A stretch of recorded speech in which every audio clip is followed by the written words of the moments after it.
လာပါဥမြင့်တွင်းနေရတော့ကျွန်တော်ငွေဆောင်ကမ်းခြေရဲ့ဒါနှစ်ဆန်းတရက်နေ့မြင်ကွင်းဖြစ်ပါတယ်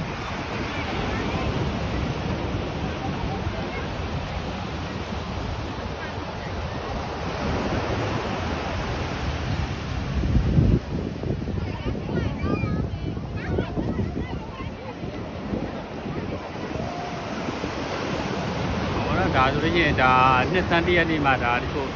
လာရောက်လည်ပတ်တဲ့သူတွေလည်းရှိပါတယ်ဗောနော်ဒါကငွေဆောင်ကမ်းခြေရဲ့နှစ်ဆန်းတရက်နေ့မြင်ကွင်းလေးကိုရိုက်ပြခြင်းဖြစ်ပါတယ်ခင်ဗျာကျွန်းကြီးနဲ့နေသွားတဲ့ဒါပုတ်တူတဲမှာဒီကျွဲတွေတော့ငွေဆောင်ကမ်းခြေကိုလာရောက်လည်ပတ်ခြင်းတယ်ဆိုလို့ရှိရင်တော့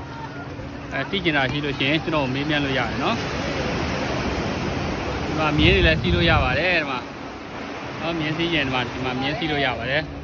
ကောင်းကြီးနာရရှိတင်တာကောင်းကြီးနာရရှိတင်တာနော်ဒီကောင်ကမ်းခြေကိုလာရောက်လည်ပတ်ရှင်တယ်ဆိုလို့ရှိရင်တော့